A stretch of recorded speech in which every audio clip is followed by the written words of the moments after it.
O que o Supremo tem estabeleceu que seria a melhor saída e é o que deve acontecer? Que este caso, depois da conclusão dessa parte agora de trabalho da Polícia Federal, volte para a primeira instância, tanto em Brasília, com aquelas apurações de BRB e Master, quanto São Paulo, com toda a investigação da REAG e outros envolvidos nesse caso. Então, são dois inquéritos extremamente importantes que subiram para o Supremo a partir de um pedido ao próprio Dias Toffoli envolvendo um deputado e que tudo indica sequer está aparecendo nesse inquérito. Foi um documento encontrado de uma tentativa ou uma sondagem de negócio imobiliário. Então, como tudo indica que não vai aparecer outros elementos deste parlamentar, a decisão do próprio, e aí caberia ao próprio Dias Toffoli reenviar para a primeira instância. É o que os ministros acham que é a melhor saída e é o que está sendo costurado e que pode acontecer, tudo indica, depois do Carnaval, porque a partir dos depoimentos da próxima semana, a Polícia Federal encerra, começa a construir a finalização do seu trabalho, que vai mostrar quem passa a ser investigado, que indícios chegam a respeito de quem. Seria uma forma do Supremo se distanciar do calor desse momento. Agora, não tira o Supremo dos ataques, especialmente dirigidos aí, neste caso, especificamente ao ministro Dias Toffoli, por conta do resort e de outras questões, relações que foram aparecendo. E aí, isso, segundo o próprio presidente tem conversado com outros ministros, o ideal seria a Corte avançar na discussão de um código de conduta. Ana, os últimos acontecimentos botaram, de fato, o Supremo ali no centro de todas as questões e a imagem da instituição, tanto que o ministro Fachin veio para apagar esse fogo, né? Porque ele achou que ele estava na hora já de entrar em cena. Tentar, né? Otávio. Tentar. Valdo, pensamos igual, Valdo. Tentar, né? Tentar apagar o fogo, pois é. Porque, Leilane, ele estava sendo cobrado ali tanto pelos ministros que defendem o Toffoli, como aqueles que têm ressalvas às atitudes polêmicas, decisões polêmicas do relator do caso Master, a se posicionar dentro de uma avaliação de que a crise já estava saindo, já tinha entrado no gabinete de Toffoli e já estava se espalhando pelo tribunal. Então era preciso ele vir a público para se posicionar. Foi o que ele fez ontem ao soltar essa nota. Defende o Supremo como instituição, também faz uma defesa do ministro Dias Toffoli, dizendo que ele está no seu papel regular de supervisão judicial, mas a Flavinha notou bem.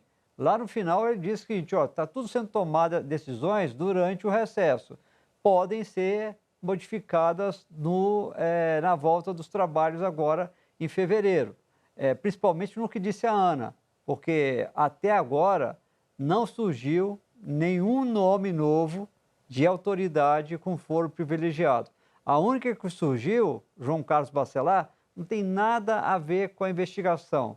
Então, é uma decisão que está totalmente frágil e que pode cair a qualquer momento, devolvendo o caso para a Justiça Federal. É essa saída preferida de muita gente dentro do Supremo. Tirar esse caso de dentro do tribunal para tentar estancar essa crise. E, enquanto isso, o Fachin vai tentar costurar e dizer, olha, democracia leva tempo, mas é o melhor remédio para o país, a gente tem que ir na base do diálogo, do convencimento, é o que ele tem conversado com todos os ministros, tentando passar a imagem de que é preciso aprovar esse código de conduta. Leilane? Bom, Otávio, eu queria te ouvir pelo seguinte. Primeiro, o ministro Fachin conseguiu estruturar ali, blindar a imagem do Supremo? Segundo, o que esses últimos acontecimentos, de que maneira eles estão, de fato, ou podem levar à retirada desse processo do STF para a primeira instância? Bom, então vamos lá. Sobre a nota do Fachin, Aí é a minha opinião, Otávio Guedes, CPF, final 700. A nota do Fachin faria mais sentido, trechos da nota, se fosse para defender o Alexandre de Moraes nas críticas que ele sofreu durante a condução da tentativa de golpe. E não tem relação, no meu entender, com o caso Master. Vamos lá. O STF não se curva a ameaças ou intimidações, ainda bem. Mas você questionar se o STF é o foro adequado para se julgar o caso Master, ou se o ministro Toffoli é suspeito ou não para deliberar sobre o caso, isso não é nem ameaça nem intimidação. Ameaça e intimidação teve no caso do Alexandre de Moraes. Segue a nota. Quem tenta desmoralizar o STF para corroer sua autoridade a fim de provocar o caos e a diluição institucional está atacando o próprio coração da democracia constitucional e do Estado de Direito. Sim, nós tivemos no caso da tentativa de golpe exatamente isso. A tentativa de desmoralizar o STF, a tentativa de atacar a democracia e o Estado de Direito. No caso Master, a democracia não corre o risco com o caso Master e as críticas que se faz ao STF. Essa que é a diferença, no meu entender. Essa que é a diferença. Se o Alexandre de Moraes teve acertos e desacertos.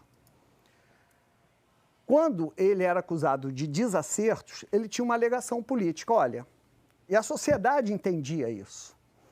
Ou é isso, ou é a destruição do STF, a destruição da democracia. Nesse caso, Master, não. Né? Você pode criticar os desacertos sem colocar em risco a democracia. Defender o STF é defender as regras do jogo democrático, sim. E evitar que a força bruta substitua o direito. No caso Master, o Vorcaro não tem general, não tem tanque, não tem uma tentativa de subvertar, não tem força bruta ali. É a força bruta do dinheiro, mas força bruta como teve no caso do Alexandre de Moraes, não tem.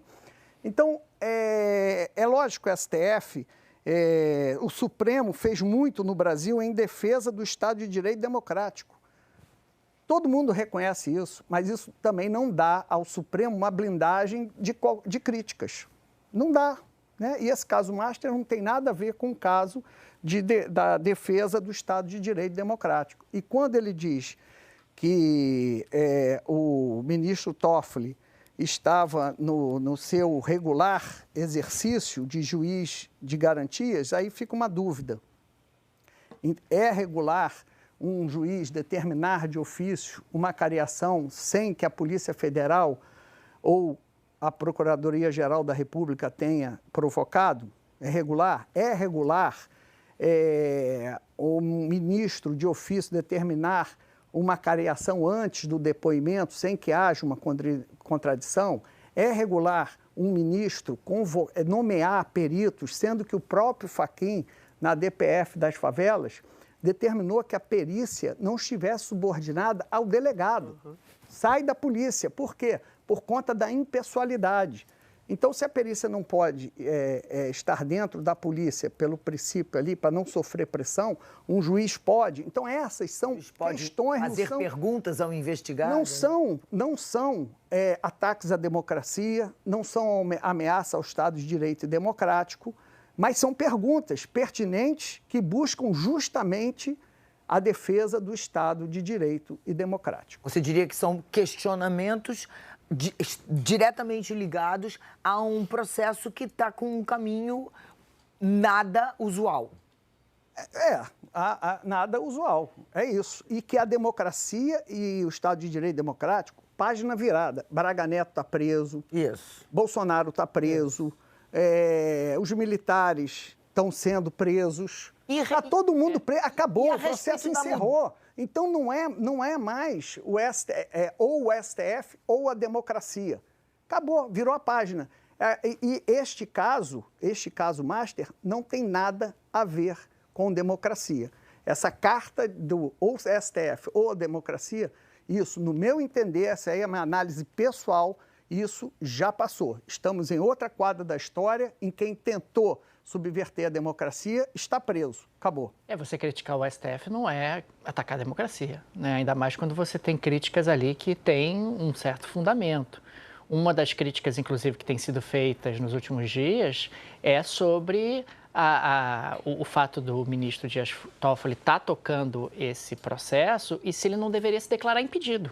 Isso. Afinal, a gente está falando de algo muito objetivo, quer dizer, irmãos, a gente não está falando de parentes distantes, irmãos do ministro tiveram recentemente, não é num passado distante, não foi há 20 anos, não foi há 40 anos, tiveram no passado recente negócios vultuosos com agentes que estão conectados a essa investigação.